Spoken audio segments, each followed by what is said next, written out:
भगवान ने कब कहा कि मैं आपको सजा देता हूँ? भगवान ने कब कहा कि आप मुझे चढ़ावा चढ़ाइए? भगवान ने कब कहा कि आप मेरी भक्ति कीजिए, मुझे ये दीजिए, वो दीजिए, मेरे से मन्नतें मांगिए? भगवान ने कभी नहीं कहा। आज हम इस वीडियो में ये सब चीजें क्लियर करने वाले हैं कि भगवान क्या चाहता है और हम क्या चाहते हैं, हम मन्नत क्यों मांगते हैं, किसके लिए मांगते हैं और भगवान कैसे उसको पूरी करता है। आज रिलीजियस ओसीडी वाले पेशेंटों के लिए ये जानना बहुत जरूरी हो गया है। नमस्कार दोस्तों, साइकोलॉजिकल हेल्पलाइन में एक नए वीडियो के साथ आपका फिर से स्वागत है।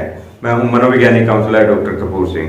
आज हम इन सब चीजों को क्लियर करने वाले हैं क्योंकि रिलीजियस ओसीडी वाले पेशेंट जो है उनको ये सब प्रॉब्लम आ रही है कि भगवान हमें सजा क्यों देता है या माफी देता है, भगवान कितना चढ़ावा चढ़ाने से खुश हो जाता है। बहुत सारी चीजें उनके मन में चलती रहती है कि मेरे मन में भगवान के प्रति विपरीत विचार आया तो क्या मैं उसको ठीक कर पाऊंगा या भगवान मुझे कहीं सजा तो नहीं दे देंगे। आज इन सब चीजों को क्लियर करने वाले हैं, तो ये वीडियो शुरू से अंत तक जरूर देखना।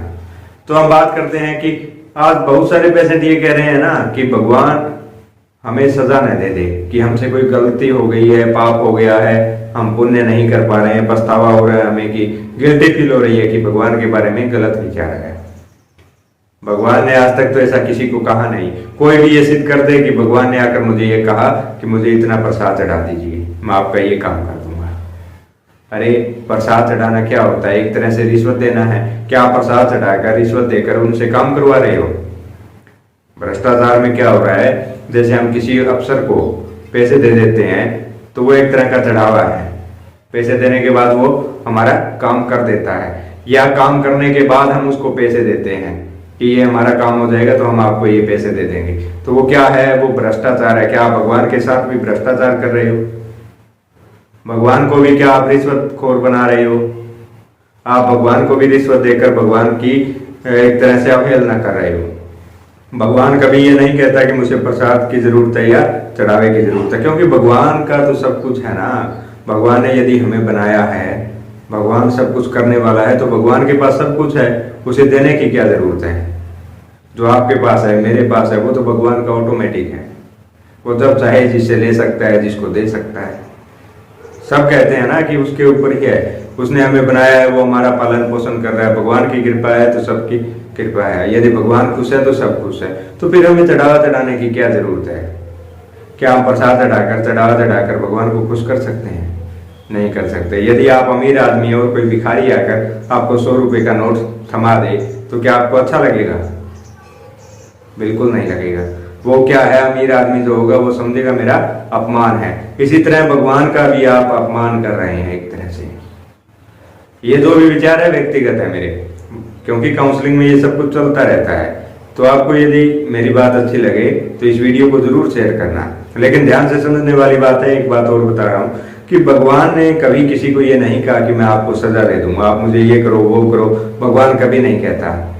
भगवान ने हमें बना दिया है, हमने जन्म ले लिया, अपने अपने कर्म करते हैं, उसके अनुसार फल मिलते रहते हैं। यदि मांगने से कुछ मिलता तो जो गरीब लोग हैं वो करोड़ों रुपए के मालिक न बन जाते हैं, लेकिन वो मेहनत करते हैं और उसके अनुसार उनको मिल जाता है। हाँ, किस्मत का कुछ कनेक्शन जरूर होता होगा कि कुछ अमीर घर में पैदा हुए, कुछ गरीब में हुए, कुछ गरीबी में मर गए, लेकिन कुछ गरीबी से ऊपर भी उठ गए। क्यों उठ गए? क्योंकि उन्होंने कर्म किया। भगवान ने उनको कुछ नहीं दिया, उनके कर्मों ने उसको दिया। हमने कहा कि मेरे जैसे आपने गाड़ी ली है तो कहते हैं कि भगवान की कृपा है। अरे आपने कुछ कर्म तो किया है ना, तभी तो भगवान की कृपा है। यदि आप अच्छे कर्म कर रहे हो तो ऑटोमेटिक आपके पास सब कुछ आएगा। अगर आप घर बैठे रहते हैं, सोते रहते हैं कि भगवान की कृपा होगी, मेरे पास भी बंगले होंगे, गाड़ी होंगे, तो क्या आया है किसी के पास? कभी नहीं आता। तो भगवान यदि है तो उसने सिर्फ ये कहा है कि कर्म करो, कर्म के बिना आपको कुछ नहीं मिलने वाला। जब गीता का उपदेश दिया था अर्जुन को कृष्ण भगवान ने, तो उन्होंने कहा कि जो कर्म है आपका वो कीजिए, आप फल की इच्छा नहीं। क्या पुण्य है, क्या पाप है, वो आपके लिए मायने नहीं रखता। आपके लिए जो धर्म है, धर्म के अनुसार जो कर्म है उसको आप पूरा कीजिए। उसी तरह आपको भी अपने धर्म के अनुसार कर्म करना है, अच्छे कर्म करने हैं। यदि आज आप अच्छे कर्म करते हैं तो ऑटोमेटिक आपके साथ अच्छा होने लगेगा। रिलीजियस ओसीडी वाले पेशेंट ध्यान से सुन ले। आपके मन में यदि ये विचार आ रहे हैं कि भगवान हमें सजा देगा या माफी देगा, पाप ना हो जाए, ये ना हो जाए, तो आपको डरने की कोई जरूरत नहीं है, क्योंकि भगवान कर्म के हिसाब से फल जरूर देता होगा। लेकिन आप अच्छे कर्म कीजिए, आपको डरने की जरूरत नहीं है। फीलिंग होती है, यदि आपको भगवान के बारे में गलत फीलिंग आई तो वो जस्ट फीलिंग है, आपने किसी का कुछ बुरा नहीं किया है।